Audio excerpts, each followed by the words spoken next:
দেখতে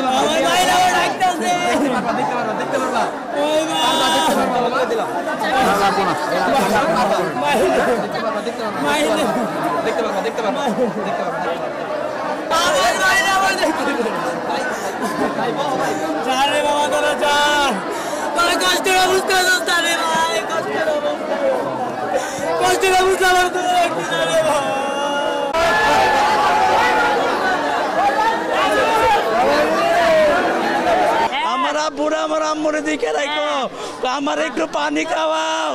এবার পানি আর পাইতেছে রাস্তা জাম জটের জন্য, শুধু রাস্তা জাম জটের জন্য পানি পায় নাই ম্যাডাম, পানি পায় নাই, পানি পায় নাই। আমার মাইন্ড খুব আদরের ছিল, আমাদের খুব আদরের ছিল, আমাদের খুব আদরের ছিল। চূড়া পড়ছে আমার ছেলে, আমার বাইকটা চূড়া পড়ছে, চূড়া পড়া তারপরে গেছে দুনিয়ার থেকে।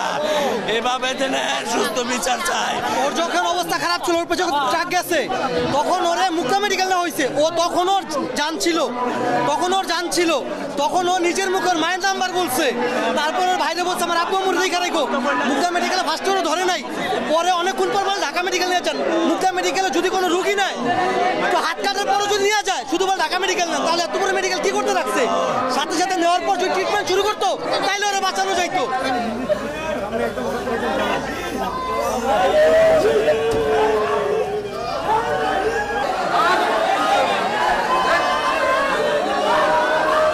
গাড়ি এই এলাকায় না চলে, আমাদের নিরাপত্তা জানিতে, আমাদের বাচ্চাদের নিরাপত্তাতে এমন মার বুক জানি আর না খালি হয়।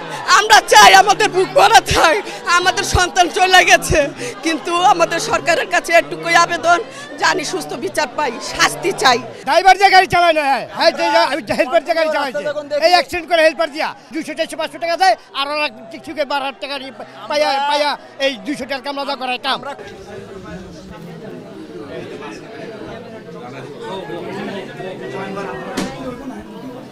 গতকাল রাতে আনুমানিক 9টার দিকে 6 নম্বর ওয়ার্ড মুগদা আমাদের অন্তর্বর্তীকালীন বর্জ্য স্থানান্তর কেন্দ্র থেকে বর্জ্য স্থানান্তর করার লক্ষ্যে ঢাকা দক্ষিণ সিটি কর্পোরেশনের যে বর্জ্যবাহী গাড়ি, সেই গাড়িতে একটি দুর্ঘটনা কবলিত হয়ে ছোট্ট একটি বাচ্চা শিশু বালক সে মারা যায়। আমরা অত্যন্ত শোকাহত।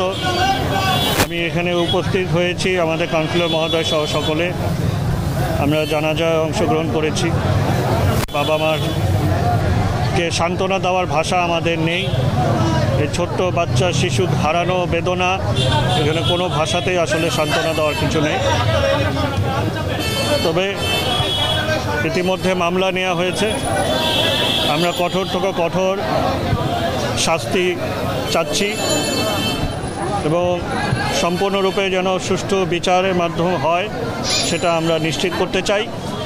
এখানে উল্লেখ্য এটুকুই যে আমাদের নির্ধারিত গাড়ি চালক সেই গাড়িটা চালাচ্ছিল না, সে অন্যকে ভাড়া খাটিয়ে এখানে গাড়ি দেওয়া হয়েছে।